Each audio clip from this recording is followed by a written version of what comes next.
Hello everyone, आप सबका स्वागत है हमारे ऑनलाइन प्लेटफॉर्म एपेक्स क्लासेस एड्यूटेक में। और आज हम पढ़ने वाले हैं विद्युत सेलों के संयोजन के बारे में। जैसा कि पिछले वीडियो लेक्चर में हमने चर्चा की थी विद्युत सेल क्या होता है, और उस विद्युत सेल से संबंधित बहुत सारी हमने इम्पोर्टेंट महत्वपूर्ण परिभाषाओं के बारे में चर्चा की थी कि आंतरिक प्रतिरोध क्या होता है, विद्युत वाहक बल क्या होता है और टर्मिनल वोल्टेज क्या होता है। अगर आपने वो सारी बातें नहीं पढ़ी है तो पिछले वीडियो को जरूर आप देखिए, फिर उसके बाद में ही आपको ये सारी बातें समझ में आएगी। तो आज उसके आगे का अपन लेक्चर ले रहे हैं जिसके अंदर विद्युत सेल के बारे में ही पढ़ा जा रहा है, लेकिन उसके संयोजन के बारे में। तो विद्युत सेलों के संयोजन की अगर अपन बात करें तो विद्युत सेल के जो संयोजन है वो बेसिकली हम दो तरीके से करते हैं। जो ग्रुपिंग ऑफ सेल्स है वो बेसिकली दो तरीके से की जाती है। तो आइए चर्चा करते हैं इसके बारे में। तो हेडिंग आती है अपनी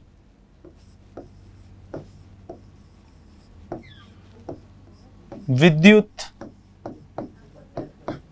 सेलों के संयोजन। तो दो या दो से अधिक जो सेल होते हैं उन सेल को हम बेसिकली दो तरीके से कंबाइन करते हैं, ठीक है ना। दो तरीके से कौन कौन से वो कॉम्बिनेशन होते हैं अगर उसकी चर्चा की जाए तो दो तरीके के कॉम्बिनेशन इसमें पढ़े जाएंगे। पहला जो होता है बच्चों वो है श्रेणी क्रम संयोजन। सेलों का श्रेणी क्रम संयोजन, जैसे प्रतिरोधों का हमने श्रेणी क्रम समांतर क्रम पढ़ा था, ठीक उसी तरीके से सेलों का भी संयोजन होता है, एक श्रेणी क्रम संयोजन। और दूसरा कौन सा होता है बच्चों? समांतर क्रम संयोजन, जिसको हम पार्श्व क्रम संयोजन भी कहते हैं, ठीक है। तो सेलों के संयोजन को देखें तो सेल को अपन दो तरीके से कनेक्ट कर सकते हैं, श्रेणी क्रम संयोजन के थ्रू और समांतर क्रम संयोजन के थ्रू। तो आइए देखते हैं, एक एक को पढ़ते हैं कि किस तरीके से श्रेणी क्रम संयोजन होता है, क्या समांतर क्रम संयोजन होता है और उसका डेरिवेशन बेसिकली क्या होता है। तो एग्जाम में कई बार आया हुआ क्वेश्चन है, राजस्थान बोर्ड के अंदर 2017 के अंदर यह क्वेश्चन आया हुआ है। तो उसी तरीके से हो सकता है कि अगली बार भी आपको देखने को मिले। तो देखिए, सबसे पहली हेडिंग डालते हैं अपन श्रेणी क्रम संयोजन के बारे में। तो श्रेणी क्रम संयोजन की अगर अपन बात करें तो पहला आता है अपने पास श्रेणी क्रम संयोजन।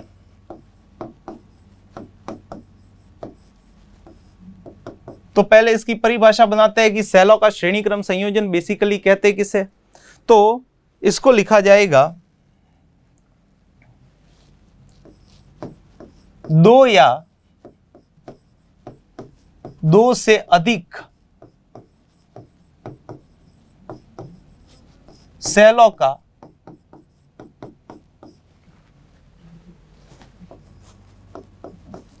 ऐसा संयोजन जिसमें प्रथम सेल का ऋण टर्मिनल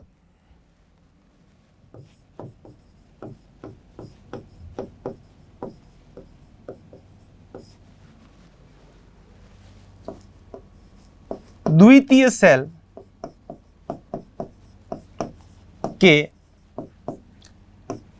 धन टर्मिनल से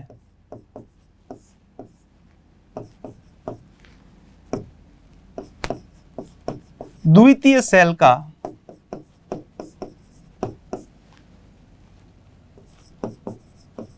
ऋण टर्मिनल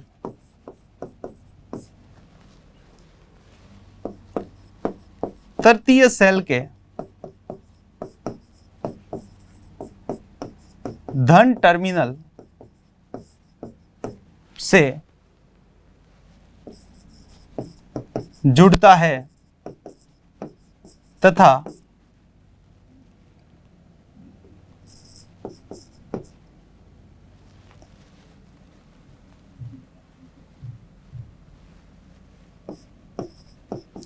इस प्रकार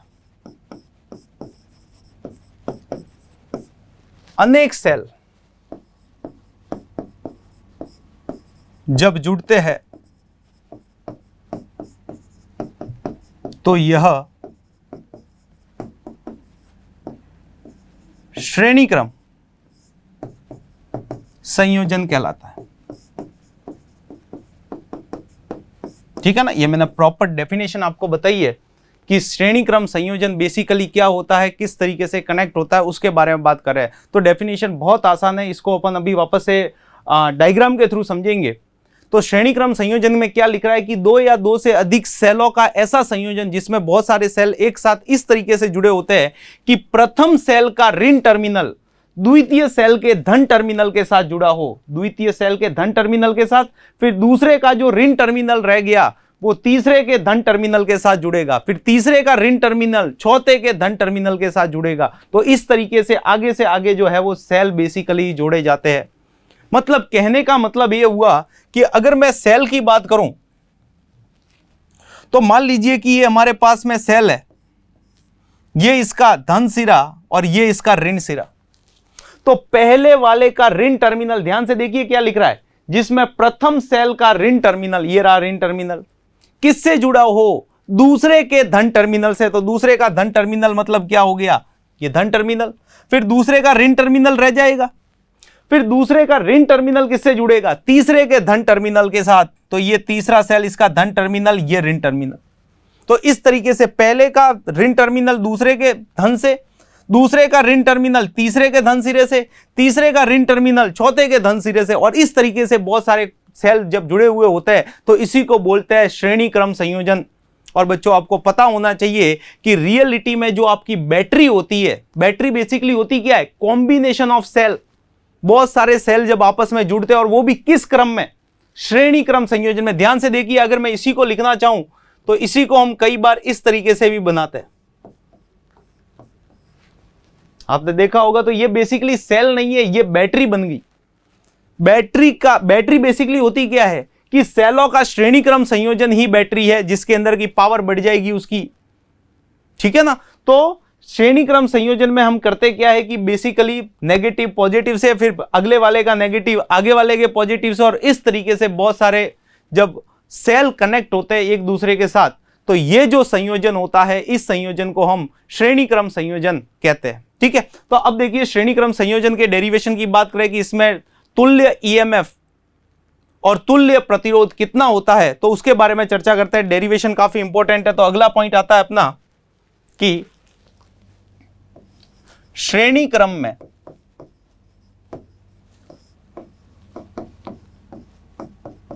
सेलों का संयोजन। ठीक है बच्चों, श्रेणी क्रम में सेलों का संयोजन हम कैसे करते हैं उसके बारे में चर्चा करते हैं। तो ध्यान दीजिए, हमारे पास में सेल है, दो सेल से अपन कंपैरिजन कर रहे हैं, एन सेल के लिए भी उसी से अपन निकालेंगे डेरिवेशन पूरा। तो देखिए किस तरीके से,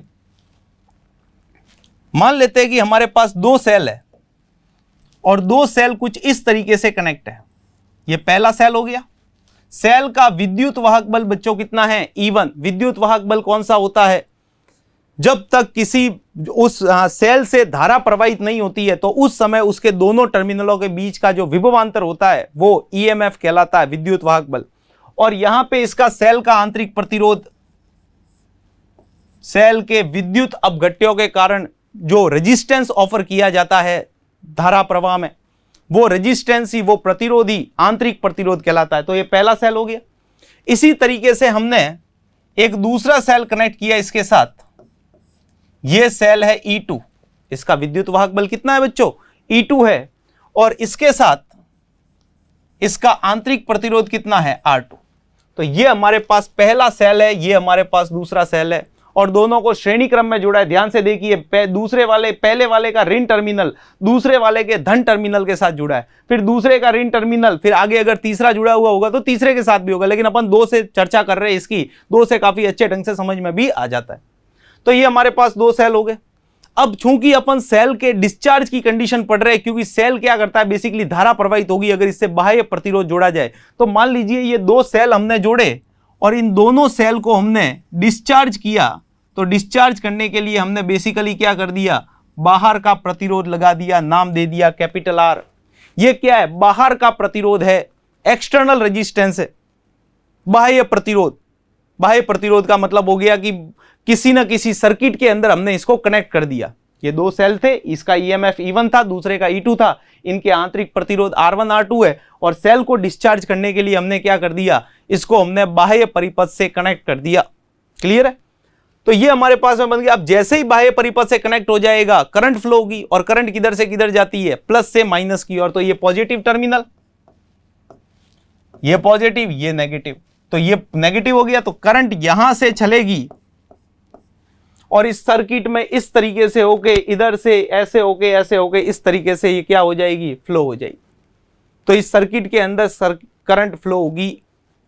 ठीक है, अब अपन बात करते हैं कि इसका तुल्य ईएमएफ कितना आएगा। तो मैं अगर इसका एक तुल्य परिपथ बनाऊं तो इसका तुल्य परिपथ बेसिकली क्या बनेगा, तुल्य का मतलब होता है इन दोनों सेल को हटा करके एक प्रभावी सेल बनाओगी, ये दोनों मिलके कितने बनेंगे, कितना इसका प्रभाव आएगा। तो उस प्रभावी के लिए तुल्य परिपथ बनाया जाता है। तो इन दोनों सेल को मैं हटाऊं तो एक नया सेल बनेगा और उस सेल को अपन क्या बोलेंगे, ई इक्विवेलेंट, तुल्य ईएमएफ। दोनों सेल हट गए और दोनों का प्रभाव कितना आया, ई इक्विवेलेंट आया। दोनों आंतरिक प्रतिरोध भी मिलके कितना हो गया, आर इक्विवेलेंट, और बाहर का प्रतिरोध तो कनेक्ट है ही, ये तो कैपिटल आर है ही। इसी का ये तुल्य परिपथ है जिसके अंदर हमने क्या किया, इन दोनों सेलों को हटा करके एक नया सेल बनाया, नया सेल माना जो कि तुल्य ईएमएफ देगा। और ये बेसिकली R1 R2 मिलके क्या है, आर इक्विवेलेंट है। और ये बेसिकली हमारे पास बाह्य प्रतिरोध हो गया। और करंट कैसे जा रही है, सबको पता है कि प्लस से होते हुए माइनस की ओर जा रही है। क्लियर है बच्चों? तो ये हमने इसके सर्किट बनाए। तो अगर मैं इसके लिए आपको डेफिनेशन लिखने को सेल समीकरण से, तो आप सेल समीकरण से इस वाले परिपथ के लिए क्या लिखोगे, सेल समीकरण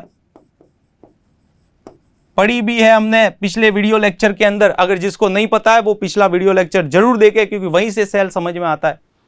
तो अगर सेल समीकरण की मैं बात करूं तो बेसिकली क्या होगा, E equivalent equal to V minus I into R equivalent. ये भाई यहां से यहां तक का विभव आएगा वो कितना हो जाएगा, V इक्विवेलेंट हो जाएगा। बाह्य परिपथ में धारा प्रवाहित होती है तो दोनों सिरों के मध्य का विभवांतर V इक्विवेलेंट या टर्मिनल वोल्टेज कहलाता है। तो E equivalent is equal to क्या हो जाएगा, V equivalent plus I equivalent, ये प्लस होता है, I into R equivalent. R equivalent क्या हो गया, इन दोनों प्रतिरोधों को हटा के एक नया प्रतिरोध मान लिया। तो ये हमारे पास होगी समीकरण संख्या 1। यही हुआ। अब जरा ध्यान दीजिए, यहां पर पहले सेल की मैं बात करूं तो इसके लिए 2 पॉइंट आएंगे जिसको अपन विभवांतर कहेंगे। पहला पॉइंट कौन सा है, ये पॉइंट ए पॉइंट है, ये कौन सा पॉइंट है, बी पॉइंट है, और ये कौन सा पॉइंट है, सी पॉइंट है। पहला सेल किन 2 पॉइंट के बीच में जुड़ा है, तो कहोगे ए और बी के बीच में जुड़ा है। दूसरा सेल किसके बीच में जुड़ा है, तो बी और सी के बीच में जुड़ा है। यही तो है 2 पॉइंट के बीच। अगर मैं आप लोगों से पूछूं कि सबसे ज्यादा विभव कहां का है, तो सिंपल सी बात है, धन टर्मिनल का विभव उच्च विभव माना जाता है और ऋण टर्मिनल का विभव निम्न विभव माना जाता है। तो सबसे अधिक विभव की मैं बात करूं तो ए का विभव ज्यादा, उसके बाद बी का, और उसके बाद सी का। ये विभव के यहां का विभव सबसे ज्यादा क्यों, धन सिरे से जुड़ा है, और यहां का विभव नेगेटिव से जुड़ा है इसलिए सबसे कम, और ये बी वाला पॉइंट जो इन दोनों के बीच में होगा। तो सबसे ज्यादा ए का, फिर बी का, फिर सी का। तो अगर मैं यहां से लिखूं तो लिखा जाएगा सेल की समीकरण से। बेसिकली सेल की समीकरण अपने को कहती क्या है, सेल की समीकरण से E बराबर क्या होता है, V plus I into R. तो मैं यहां से V निकालो तो V बेसिकली क्या आ जाएगा, E minus I into R. यही हो गया। V लिखूं तो क्या हो जाएगा, E माइनस आई आर हो जाएगा। अब प्रथम सेल के लिए यह समीकरण लगानी है। ये V क्या है, विभवांतर 2 पॉइंट के बीच का, VA माइनस VB। ठीक है। E क्या है, पहले सेल का EMF। I क्या है, धारा, धारा तो श्रेणी क्रम है तो समान जाएगी, तो I तो सेम है। और R क्या है, पहले सेल का प्रतिरोध। तो अगर मैं प्रथम सेल के लिए लिखूं, देखो नेक्स्ट स्लाइड पे ले रहा हूं इसको मैं, तो अगर मैं प्रथम सेल की समीकरण लिखूं तो प्रथम सेल की समीकरण क्या लिखी जाएगी, जरा वापस से ध्यान दो।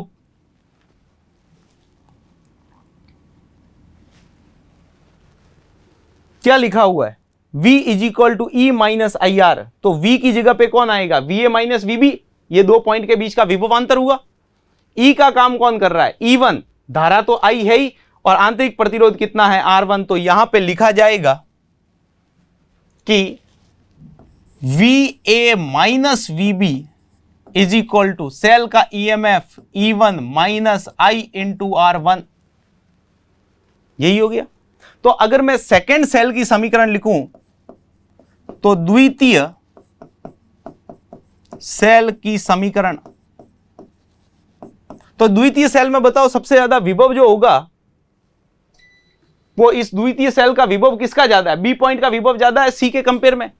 भाई बी का जो विभव है वो सी के कंपेयर में ज्यादा है, तो दूसरा सेल किसके बीच में जुड़ा है, बी और सी के बीच में, तो क्या लिखोगे, वीबी माइनस वीसी, ये तो विभवांतर होता है V, तो दो पॉइंट के बीच का विभवांतर लोगे तो VB माइनस VC, तो ये लिखा गया VB minus VC is equal to दूसरे सेल का EMF E2 है माइनस I इंटू R2। तो अब देखिए अगर मैं तुल्य परिपथ की बात करूं तो तुल्य परिपथ में कौन से पॉइंट आ रहे हैं, ये पॉइंट कौन सा होगा, A पॉइंट होगा, ये पॉइंट कौन सा होगा, C पॉइंट होगा। अरे भाई B पॉइंट तो हट गया बीच में से, ए पॉइंट और सी के बीच में ही तो ये दोनों सेल जुड़े हुए, बाद में तो बाह्य प्रतिरोध आ गया। तो बेसिकली हमको करना क्या है, हमको ये बी पॉइंट हटाना है और अपने को आंसर किसमें लाना है, VA और VC के पदों में, ताकि ये वाला तुल्य परिपथ बन जाए। मैं इसमें अगर V इक्वलेंट लिखना चाहूं तो भले ही चाहो तो लिख लो, E equivalent is equal to, V equivalent basically क्या है, VA माइनस VC, यही तो है इस वाले केस के लिए, ये समीकरण इस वाले परिपथ के लिए बन रही है। तो मैं V इक्वलेंट को बेसिकली क्या लिख सकता हूं, VA minus VC plus I into R equivalent. ठीक है, चाहो तो इस समीकरण को समीकरण 1 की बजाय इसको समीकरण 1 नाम दे दो। क्लियर है भाई, V इक्वलेंट को बेसिकली क्या लिख सकते हैं, अगर मैं इस परिपथ को, इसका ही दूसरा नाम ये परिपथ है, तो इसको मैं हटा के इसके अंदर रूप में लिखूं तो बेसिकली क्या हो जाएगा, A और C पॉइंट ही तो दिखाई देंगे, तो V इक्वलेंट बेसिकली किसके बीच का आ जाएगा, A और C के बीच का आ जाएगा। तो हमको बेसिकली करना क्या, B पॉइंट हटाना है। तो ये आ गई आपकी समीकरण नंबर 2 और ये आ गई समीकरण नंबर 3। क्यों ना समीकरण 1 और 2 को जोड़ दिया जाए, जोड़ेंगे तो क्या हो जाएगा, B से B कैंसल आउट हो जाएगा, यहां दिमाग लगाना पड़ेगा। तो हमने क्या किया, समीकरण 1 और समीकरण 2 कर लिया, दोनों को जोड़ दिया। जरा देखो तो क्या आया, VA minus VB plus VB minus VC। जरा ध्यान दो, ये दोनों आपस में जुड़ जाएंगे तो ये क्या बन जाएगा, E1 plus E2 minus I आ जाएगा, कॉमन दोनों का, नॉर्मल सी मैथमेटिक्स है, R1 प्लस R2। ये हमारे पास ध्यान से देखा जाए तो VB से VB कैंसल आउट, तो ये लिखा गया VA minus VC is equal to E1 plus E2 minus I R1 plus R2। ये हो गई हमारे पास में समीकरण नंबर 4। ठीक बच्चों, तो अगर ध्यान से देखें तो जरा ध्यान से देखो, समीकरण 1 बेसिकली क्या कह रही है, समीकरण 1 कह रही है इसी का दूसरा नाम ये परिपथ है, तो जो समीकरण हमने इसके लिए निकाली है वो इसके समतुल्य ही तो होगी, समीकरण 1 के क्या होगी, समतुल्य होगी। तो हम यहां पे लिख सकते हैं समीकरण 1 से, नेक्स्ट स्लाइड पे ले रहा हूं, समीकरण 1 से क्या लिखोगे बच्चों, समीकरण 1 से क्या लिखा गया था, E equivalent is equal to VA minus VC plus I into R equivalent. तो मैं यहां से VA माइनस VC लिखूं तो VA माइनस VC लिखा गया E equivalent minus I R equivalent. तो ये बेसिकली हमारे पास में क्या होगी, समीकरण संख्या 5 होगी। तो अब जरा ध्यान दो कि इसका जो आंसर आया है वो आंसर बेसिकली इसके आंसर के बराबर है, क्योंकि इसी का दूसरा नाम दिया। तो जरा इसका आंसर देखो तो क्या आया था, VA माइनस VC बराबर E1 plus E2 minus I R1 plus R2। ये हमने जो E1 E2 वाले को कॉम्बिनेशन को किया उसका आंसर है, और दूसरा वाला जो इक्वलेंट वाला आया वो ये आया। तो हम दोनों समीकरणों को कंपेयर कर सकते हैं समीकरण 4 व 5 की तुलना से। तो दोनों की तुलना की जाए तो बेसिकली हो क्या जाएगा, जरा ध्यान दो, VA माइनस VC दोनों में बराबर, इसमें भी बराबर ही आ रहा है VA माइनस VC। तो E इक्वलेंट का काम कौन कर रहा है, तो E इक्वलेंट बेसिकली कितना है, E1 plus E2 minus I as it is, और R1 प्लस R2 बेसिकली क्या हो जाएगा, R इक्वलेंट। तो हम यहां पे लिखेंगे कि E इक्वलेंट बेसिकली क्या हो गया, E1 प्लस E2 दो सेलों का कॉम्बिनेशन, और R इक्वलेंट लिखूं तो क्या हो जाएगा, R1 प्लस R2। ये हमने दो सेलों के लिए बात की है कि दो सेलों के लिए बेसिकली फॉर्मूला ये आया। तो अगर मैं n सेलों का कॉम्बिनेशन लूं तो n सेलों के कॉम्बिनेशन में क्या हो जाएगा, श्रेणी क्रम संयोजन के लिए, तो n सेलों के श्रेणी क्रम संयोजन में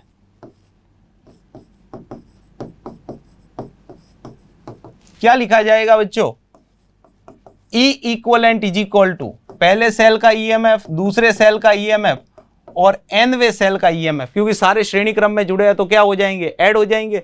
और R इक्वलेंट की मैं बात करूं तो R इक्वलेंट कितना हो जाएगा, R1 plus R2 plus RN, यही हो गया। अगर इसमें स्पेशल केस ले लिया जाए कि यदि सभी सेलों के EMF विद्युत वाहक बल व आंतरिक प्रतिरोध स्मॉल r बराबर है, सारी क्या है बच्चों, बराबर है, तो मेरे लिए E इक्वलेंट बेसिकली क्या हो जाएगा, N इंटू E। भाई सबके EMF E मान लो तो E plus E plus E plus E, तो पूरी टर्म कहां तक चली जाएगी, NE तक चली जाएगी। और सबके प्रतिरोध R मानो तो R प्लस R तक, तो कहां तक चला जाएगा, तो R इक्वलेंट लिखा जाएगा N इंटू स्मॉल r। तो इस पूरे परिपथ के अंदर कितनी धारा प्रवाहित हुई, कौन से परिपथ की बात कर रहा हूं मैं, इस परिपथ की बात कर रहा हूं। इस परिपथ में टोटल कितनी धारा प्रवाहित हुई, तो ओम के नियम से बड़ा आसानी से निकाला जा सकता है। तो परिपथ में प्रवाहित कुल धारा, जब सारे प्रतिरोध बराबर है और सारे EMF भी बराबर है सेल के, तो परिपथ में धारा क्या हो जाएगा, I बराबर कुल विद्युत वाहक बल EMF बटे कुल प्रतिरोध। भाई यही तो होता है, धारा बराबर क्या होती है, वोल्टेज अपॉन प्रतिरोध। EMF क्या है, वोल्टेज है इसका। तो मैं अगर I लिखूं तो कुल EMF कितना आया, अगर सारे सेल बराबर है तो कुल EMF आया N इंटू E। और कुल प्रतिरोध कितना है, तो जरा ध्यान दो, कुल प्रतिरोध यहां पे दो प्रतिरोध यहां पे गिने गए हैं, एक तो कौन सा, बाह्य प्रतिरोध, और ये सारे मिलके, इन सबको मिलके हमने R इक्वलेंट नाम दिया।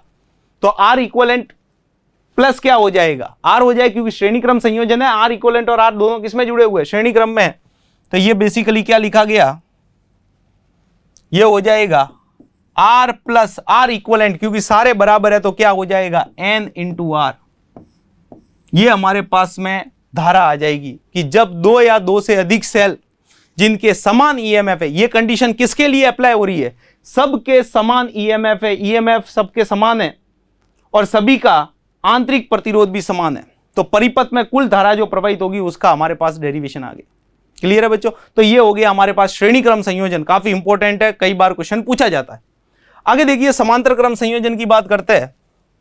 तो दूसरा हमारा जो संयोजन आता है वो आता है समांतर क्रम संयोजन। तो समांतर क्रम संयोजन में बेसिकली क्या होता है, इसकी डेफिनेशन लिखते हैं। तो दो या दो से अधिक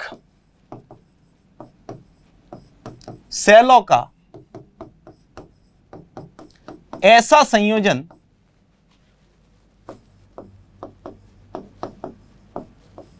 जिसमें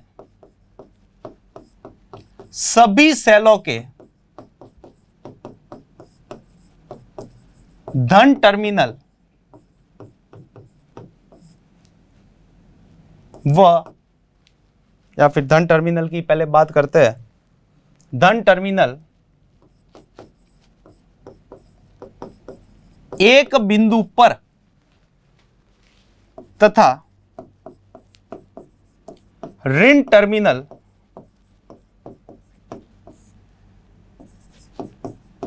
दूसरे बिंदु पर जुड़ा हो।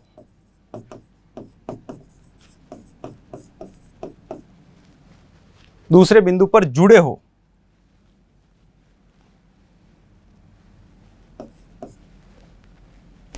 तो समांतर क्रम संयोजन कहलाता है।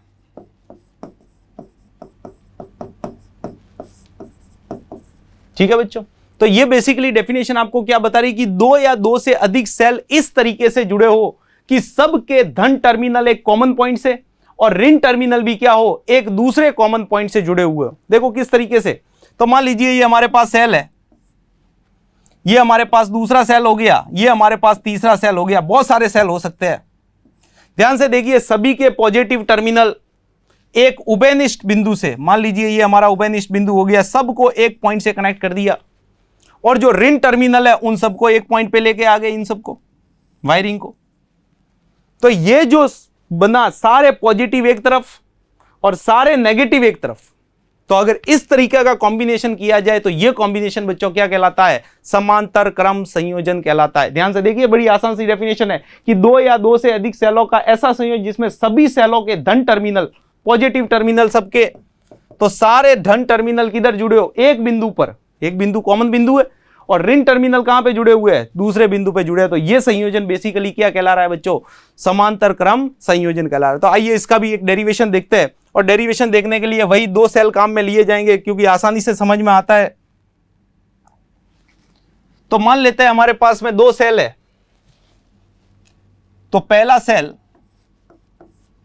ईएमएफ कितना बच्चों, E1, और इसका आंतरिक प्रतिरोध कितना है, R1। दूसरा सेल ईएमएफ कितना, E2, आंतरिक प्रतिरोध R2। दोनों को कॉमन पॉइंट से कनेक्ट कर दिया, और यहां से हमने इस सेल को डिस्चार्ज करने के लिए बाह्य परिपथ से प्रतिरोध कनेक्ट कर दिया। ठीक, तो ध्यान से देखा जाए तो अब बेसिकली क्या होगा, इसको अपन कैपिटल R नाम दे देते। तो ध्यान से देखें तो आज इसमें बेसिकली करंट फ्लो होगी, क्योंकि सेल डिस्चार्ज होगा, तो यहां से जो करंट जाएगी वो कितनी हो जाएगी बच्चों, I1 हो जाएगी। कुछ करंट, भाई ईएमएफ E1 है इसका, तो करंट कितनी फ्लो करेगा, I1 करंट फ्लो करेगा, और यहां से जो करंट जाएगी वो क्या हो जाएगी, I2। अब यहां पे इन दोनों का क्या हो गया, मीटिंग पॉइंट है, दोनों मिल रही है करंट, तो ये दोनों करंट मिलकर एक नई करंट बनाएगी जो बेसिकली आपकी I इज इक्वल टू क्या होगा, I1 प्लस I2। दो हमारे पास में जो दो क्या कह सकते हैं करंट है, अलग अलग ब्रांच से करंट आ रही है, तो अलग अलग ब्रांच की करंट मिलके क्या बन जाएगी, नई करंट बन जाएगी। क्लियर है। तो इस R प्रतिरोध में कितनी करंट गई, तो I1 प्लस I2, जिसको हमने नया नाम दे दिया, दैट इज I। अगर मैं इसी का एक तुल्य परिपथ बनाऊं तो नया परिपथ इसका क्या बनेगा, सारे सेल को हटा करके एक नया परिपथ बनाऊं, तो नए परिपथ की अगर मैं बात करूं तो नया परिपथ बेसिकली क्या हो जाएगा,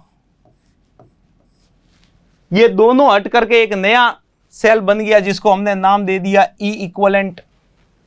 ये दोनों प्रतिरोध, आंतरिक प्रतिरोध हट के क्या बन गए, R इक्विवेलेंट, और इनको किससे जोड़ दिया, बाहर के किसी प्रतिरोध से जोड़ दिया, क्या हो गया, कैपिटल R। धारा कितनी प्रवाहित हो रही है, I। ये बेसिकली I क्या है, I1 प्लस I2 है, क्योंकि बाहर से देख रहे हैं इस सर्किट को, इधर से, तो कितनी करंट फ्लो हो रही है, I1 प्लस I2, जिसको हमने नया नाम क्या दे दिया बच्चों, I दे दिया। तो अगर मैं इसके लिए जो समीकरण लगाऊंगा वो इसके लिए भी वैलिड होगी, दोनों के लिए सही रहेगी वो समीकरण, क्योंकि इसी का दूसरा नाम ये है, जो आंसर इसका आ रहा है वही आंसर इसका होगा, मतलब दोनों को आगे कंपेयर कर लेंगे जैसे श्रेणी क्रम में किया है। तो देखिए इसके बारे में अगर बात की जाए तो कैसे लिखा जाएगा, सेल की समीकरण, वही एक ही बात बार बार बताई जा रही है। तो सेल की समीकरण बेसिकली क्या होती है, जब सेल डिस्चार्ज होता है तो ये होती है E equal to V plus I R। यहां पे मेरे पास में करंट अलग अलग है, तो करंट के लिए ये इक्वेशन निकालो तो I बेसिकली क्या हो जाएगा, जरा ध्यान दो। I इज इक्वल टू लिखा जाएगा, ये इधर ले लो, तो E minus V divide by R, जिसको मैं बेसिकली क्या लिख सकता हूं, E by R minus V by R. हर को अलग अलग कर दिया, ठीक है। तो अब जरा ध्यान दो, E का काम कौन कर रहा है, E इक्वलेंट। R का काम कौन कर रहा है, R इक्वलेंट। और ध्यान से देखो, ये दोनों जो पॉइंट है इसको मैं A और B पॉइंट मान रहा हूं, तो ये भी तो A और B पॉइंट दोनों सेम है, तो विभवांतर या टर्मिनल वोल्टेज तो सेम रहेगा। जो टर्मिनल वोल्टेज इन दो पॉइंट के बीच में आ रहा है, यही तो दो पॉइंट उठ के यहां आए हैं, तो इन दोनों का ईएमएफ जो होगा वो बेसिकली क्या होगा, सॉरी टर्मिनल वोल्टेज जो होगा वो बेसिकली क्या होगा, सेम होगा। तो मैं इसको तुल्य के लिए लिखूं तो ये लिखा जाएगा I is equal to, E का काम कौन कर रहा है, E इक्वलेंट, बहुत बढ़िया। R का काम R equivalent minus terminal voltage, terminal voltage तो A और B के बीच का, इसमें भी कॉमन पॉइंट A और B है और इसमें भी कॉमन पॉइंट क्या A और B है, तो इसका तो टर्मिनल वोल्टेज सेम रहना है, तो इसको अपन V रखते हैं। और R का काम कौन कर रहा है, R इक्वलेंट। ये समीकरण हमने जो निकाली है, ये समीकरण किसके लिए आई है, बेसिकली ये समीकरण आई है इसका ही जो तुल्य परिपथ बना उसके लिए आई है। अब मैं इसके लिए अलग समीकरण निकालूंगा, इसकी निकालूंगा, फिर उन दोनों को जोड़ करके जो आंसर आएगा उसको इसके साथ कंपेयर कर लूंगा, आंसर आ जाएगा अपना। तो ये हमारे पास होगी समीकरण संख्या 1 जो तुल्य परिपथ के लिए। ये बेसिकली क्या बनाया हमने, तुल्य परिपथ। और बेसिकली ये किसकी कॉपी है, ये इसी परिपथ की एक कॉपी है कि दोनों को हटा करके एक नया परिपथ बनाया जाए तो वो कैसा बनेगा। तो आइए शुरू करते हैं इस वाले समीकरण के लिए। इसको अब माइंड में, दिमाग में रखना कि इस वाले परिपथ का दूसरा नाम ये दिया और इसके हमारे पास आंसर ये आया। अब इसके लिए बात करते हैं। तो अगर बात की जाए प्रथम सेल के लिए, तो पहले सेल की समीकरण सबको याद होनी चाहिए। तो सेल की समीकरण क्या होती है, E बराबर V प्लस आई आर। अगर मैं यहां से I निकालो तो I बेसिकली क्या आएगा, तो ये लिखा गया E by R minus V by R. करो थोड़ा सा दिमाग लगाओ, E V इधर आ गया, R का भाग दे दिया, फिर R को अलग अलग रूप में लिख लिया, तो E divide by R minus V by R हो जाएगा। अब इस समीकरण को लगाते हैं प्रथम सेल के लिए। तो प्रथम सेल के लिए क्या लिखोगे बच्चों, धारा कितनी है, I1। प्रथम सेल में कितनी धारा प्रवाहित हो रही है, I1 धारा। ईएमएफ कितना है, E1। आंतरिक प्रतिरोध R1 माइनस टर्मिनल वोल्टेज, तो टर्मिनल सेम है दोनों, तो सेम ही रहेगा, डिवाइड बाय क्या हो जाएगा, R1। ये समीकरण संख्या 2 हो गई। ये हमने प्रथम सेल की बात की है। अब किसकी चर्चा करेंगे, द्वितीय सेल की। तो नेक्स्ट स्लाइड पे ले रहा हूं। द्वितीय सेल के लिए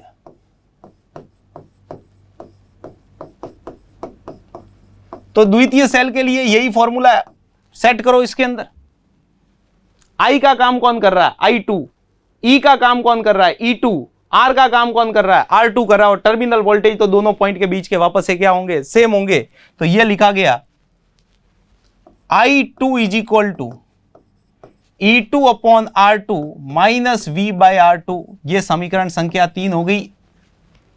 तो अब बेसिकली हो क्या रहा है इस परिपथ में, देखूं तो ये I1 और I2 ये दोनों जुड़ के एक नई धारा बन रही है जिसको हमने I नाम दिया है। तो I बेसिकली क्या होगा, परिपथ से। तो परिपथ से क्या लिखेंगे, I बेसिकली होगा I1 प्लस I2। तो ये लिखा गया I की वैल्यू क्या है, समीकरण 2 व 3 से I1 और I2 की वैल्यू पुट कर दो, फटाफट आंसर निकालते हैं इसका। तो I1 की वैल्यू बेसिकली क्या है, E1 upon R1 minus V by R1। तो ये लिखा गया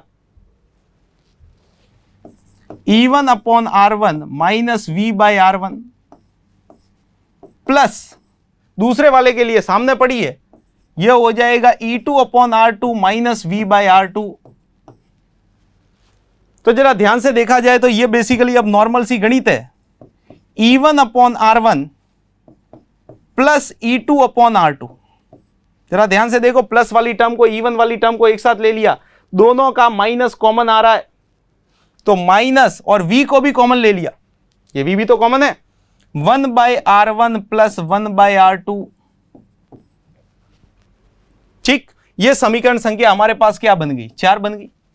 अब जरा ध्यान दो कि यह समीकरण किसके लिए आई है, तुल्य परिपथ के लिए। ध्यान से देखा जाए तो आई बेसिकली किसमें फ्लो हो रही है, बाह्य प्रतिरोध में। इन दोनों को मिला करके नया ईएमएफ बना ई इक्विवेलेंट, और इनका आंतरिक प्रतिरोध कितना बना, आर इक्विवेलेंट बना, और इनके अंदर धारा जो प्रवाहित हो रही है वो आई है। तो आई का दूसरा नाम क्या है, समीकरण 1 से ये रहा। तो अगर मैं समीकरण 1 से लिखूं यहां पे, तो ध्यान दीजिए समीकरण 1 से, समीकरण 1 बच्चों क्या कह रही है, I is equal to E equivalent upon R equivalent minus V by R equivalent. बस ये धारा किससे निकाली हमने, दो सेलों की, और उसी का सम्मिलित रूप क्या है, तुल्य परिपथ, उसकी धारा ये रही। मतलब दोनों आपस में क्या है, बराबर। तो हम लिखेंगे कि समीकरण 1, ये बेसिकली समीकरण 1 ही है। तो समीकरण 1 व 4 की तुलना से, दोनों की तुलना करते, आई की जगह आई, तो बताओ ई इक्विवेलेंट अपॉन आर इक्विवेलेंट की वैल्यू कितनी है, E1 upon R1 plus E2 upon R2। ये पूरी वैल्यू किसकी है, E equivalent upon R equivalent की है। तो लिखा गया E equivalent upon R equivalent is equal to E1 upon R1 plus E2 upon R2, minus V अपनी जगह पर ही, माइनस वी इसमें भी है और इसमें भी है। तो 1 बाय आर इक्विवेलेंट में लिखूं तो क्या हो जाएगा, 1 bye R1 plus 1 bye R2। ये हमारे पास दोनों फॉर्मूलाज आए। अगर यही n सेल हो, अगर n सेल श्रेणी क्रम में जुड़े हुए हो तो क्या लिखा जाएगा, समांतर क्रम में जुड़े हो, सॉरी, n सेल समांतर क्रम में जुड़े हो तो क्या हो जाएगा, basically E equivalent upon R equivalent बराबर E1 upon R1 plus E2 upon R2, और यही चर्चा कहां तक हो जाएगी, EN अपॉन RN तक। और 1 अपॉन R इक्विवेलेंट बराबर 1 bye R1 plus 1 bye R2 से बेसिकली कितना हो जाएगा, RN तक। ये हमारे पास दोनों फॉर्मूलाज रहे। क्लियर है बच्चों। तो ये E equivalent upon R equivalent की वैल्यू और 1 बाय R इक्विवेलेंट की वैल्यू। तो आज जो हमने बेसिकली पढ़ा है वो श्रेणी क्रम संयोजन और समांतर क्रम संयोजन के बारे में पढ़ा। श्रेणी क्रम संयोजन में बेसिकली बैटरी बनाई जाती है। जब 2 या 2 से अधिक सेलों का ग्रुपिंग की जाए श्रेणी क्रम में, तो वो जो बनेगी वो बैटरी बनेगी। और बैटरी के लिए E इक्विवेलेंट कितना आएगा, E1 plus E2 plus E3। मतलब पहला सेल अगर 2 वोल्ट का है, दूसरा सेल 4 वोल्ट का है, तो जो बैटरी बनेगी वो बेसिकली 6 वोल्ट की बनेगी। 2 प्लस 4 कर दोगे। क्लियर है बच्चों। और समांतर क्रम में बेसिकली होता क्या है कि जितने भी पॉजिटिव टर्मिनल है वो सारे एक जगह पे, जितने भी नेगेटिव टर्मिनल है वो सारे एक जगह पे। तो उस केस को अपन क्या बोलते हैं, समांतर क्रम संयोजन बोलते हैं। क्लियर है बच्चों। तो आज हम इतना ही पढ़ रहे हैं। अगर आपको ये वीडियो अच्छा लगा हो, ज्ञानवर्धक लगा हो, तो जरूर इसको शेयर कीजिए, लाइक कीजिए और हमारे इस यूट्यूब चैनल को सब्सक्राइब कीजिए। Thank you. सब्सक्राइब करें हमारा Apex Classes Edutech YouTube channel. साथ ही बेल आइकन को क्लिक करना बिल्कुल ना भूलें, ताकि आगे आने वाले सभी यूट्यूब वीडियोस की अपडेटेड नोटिफिकेशंस सबसे पहले आपको मिले। Apex Classes Edutech, subscribe now.